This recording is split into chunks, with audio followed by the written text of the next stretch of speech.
Ask Tom on Home Show.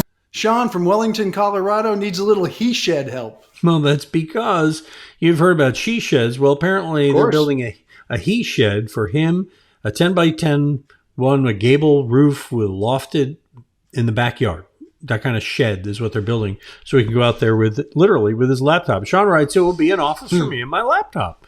We plan on finishing the interior up to the ceiling, which has 2x6 trusses. Would you do a ridge vent with soffits or an airtight hot roof? We would have to buy shingle over edge vents in this kind of system here, he says, for the intake because it doesn't have soffits. And we're looking at this system to use, he says. If I'm going to go with a hot roof, though, would you insulate it? And how do I know that the contractor will do it right? Do I need to worry about moisture in any other roof? Or is there anything else I need to consider when I'm building this shed? What say you, Tom? Okay, there's like three things here. Let's start. Yeah. If you build an overhang with a soffit, which that picture does not show, that's a zero soffit is what we call it.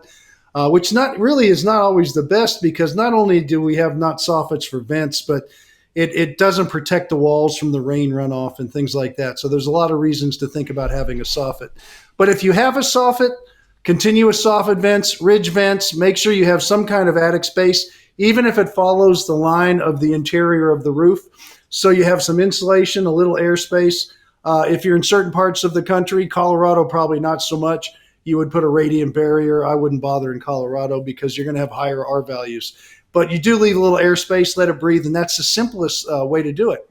Now, your little soffit vent system you show on the drawing, it's clever. If it's watertight and you don't have any issues with your ice dams, and the roofer can make sure they put it on with the ice dam products and things like that. And that's up to your roofer, because that's a whole different application than we would have in Houston. I have no problem with it. In fact, I think it's kind of clever. It's going to make your roof a little articulated at the bottom because it's going to change the pitch a little bit. So I'd have to see one in real life to say if I like the way it looks, but I like the clever idea. But you still have to have a ceiling on the inside, and you still have to have air from the bottom of the top to the ridge vent. I have no problem with that at all. In fact, I think it's rather clever. Now, if you're going to seal it, then you seal it. And all that means you don't leave any air in or any air out. The whole roof is sealed.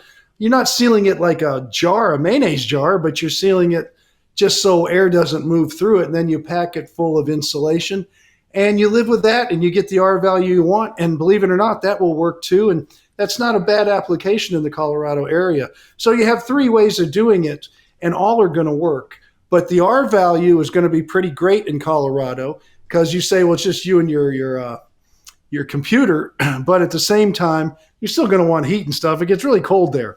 So you're going to want it to be enough insulation where it doesn't melt the snow on the roof. So it melts during the day, and at night it'll start to freeze up again, and all of a sudden you get the ice dams building, and that's what you have to watch out for.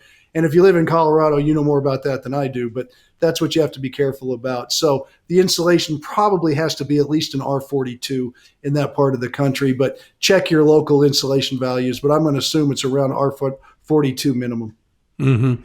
So of those options, Tom, I know you the radiant the soffit vents and all that, which he doesn't have, and then he's got the option of that thing. Would you, in this case, kind of lean toward the sealed up package on that? I mean, would that be your preference? What he called a hot roof? Yeah, if you do a sealed roof, you have to make sure your insulation package is really adequate. If you're trying to cut down because you're losing space inside this he shed, as he calls it, and you don't have the room for that, what happens is that airspace during the winter time not only takes out the moisture, but keeps the roof deck really cold. And that's what you want, so it doesn't melt the snow and then refreeze at night and become an ice dam underneath the snow cover on the roof. So that's a better way to go with a vented attic. Vented attics are really important in really cold climates. If you do a insulation panel, and that's what he's talking about, the hot roof, then you got to make sure you have such an R value that it stays really cold on this side and stays warm on this side, but that heat never gets to the backside. It'll end up going back towards the inside of the home as the weather temperature changes. All right. You got a question, we'll help you no matter what the weather. Click on that blue Ask Tom button there at HomeShowRadio.com. You can send us in writing. You can send us a video, but just send us your questions. And as you could see, it helped there to have pictures. Do that. Include pictures. We make it easier for you to include them. And then we'll post your answer to our YouTube channel right here or at our website, HomeShowRadio.com. We post a new one of these every day. So it's possible if you're working some other project, you'll find an answer. And of course, there's lots more to find to help you around the house at HomeShowRadio.com.